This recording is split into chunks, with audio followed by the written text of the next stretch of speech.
ठीक है। आपका लंबाई देखो, मैं आपको एक छोटी सी बात बताना चाहता हूँ, आप लोग अगर नहीं समझ पाए फिर से समझ लेना। आप क्या लिखते हो, एक होता है 1 डायमेंशनल, एक होता है 2 डायमेंशनल, एक होता है 3 डायमेंशनल। डायमेंशन का मतलब क्या होता है, जो चीज़ें इसकी दिखती हैं। ठीक है। 1D में क्या होता है, 1D में सारे के सारे सेंटीमीटर वाले आते हैं। 2D में क्या होता है, सेंटीमीटर के स्क्वायर वाले आते हैं।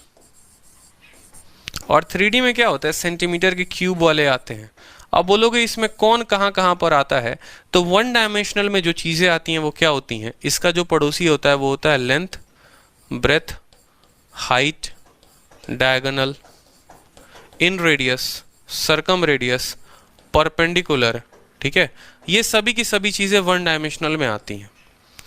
आपको 2 डायमेंशनल में आता है तो इकलौता आता है एरिया, जिसको अगर अलग अलग पॉलीगन के लिए पढ़ोगे तो lateral surface area, total surface area, और यहीं लैटरल को आप कर्व सरफेस एरिया भी कहते हैं।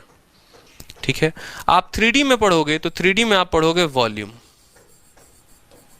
ठीक है, समझ में आई बात, ये 3 चीजें आप पढ़ते हो, समझ में आ रहा है। आप यहाँ क्या पढ़ते हो, लंबाई, चौड़ाई, height, diagonal, radius, income radius, सर्व। ठीक है। आप यहाँ पर पढ़ते हैं area, lateral surface area, curve surface area, और 3D में आप पढ़ते हैं वॉल्यूम। ठीक है।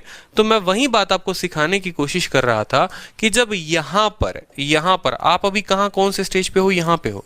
अगर लंबाई 10% से बढ़ेगी ना, अगर लंबाई 10% से बढ़ेगी तो चौड़ाई भी 10% से ही बढ़ेगी, हाइट भी 10% से बढ़ेगी, डायगोनल भी 10% से बढ़ेगा, इन रेडियस भी 10% से बढ़ेगा, सर्कम रेडियस भी 10% से बढ़ेगा, परपेंडिकुलर भी 10% से बढ़ेगा। यानी 1D में आने वाली सभी चीज़ें 10% से ही बढ़ेंगी। ठीक है।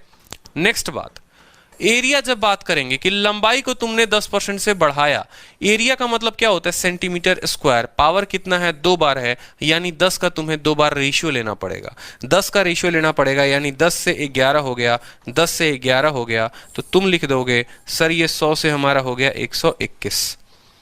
ठीक है, 100 से कितना हो गया, 121 हो गया। और जब वॉल्यूम की बात करोगे, वॉल्यूम जब तुम बोलोगे वॉल्यूम की बात हम कर रहे हैं कि सर वॉल्यूम जो हो गया उसके लिए हम क्या करेंगे, तो पावर देखो कितनी बार है, 3 बार है, तो यानी एक बार 10 से 11, 10 से 11 और एक और बार 10 से 11 लगाना पड़ेगा, तो 1000 से 1331 आएगा। उस तरीके से होगा। तो अब जो है मुझे लगता है कि अब क्लियर हो जाना चाहिए आपके माइंड में कि क्यों लंबाई के बढ़ने की वजह से बाकी सभी का बढ़ना समान रहता है, क्योंकि सभी की औकात जो रहती है वो सेंटीमीटर ही रहती है। यानी सेंटीमीटर से सेंटीमीटर में जाओ, ये भी सेंटीमीटर ही है, तो 10 से 10 में ही जा रहे हो, सेंटीमीटर से सेंटीमीटर जा रहे हो, सभी 10 से बढ़ेंगे। जैसे सेंटीमीटर स्क्वायर में गए आप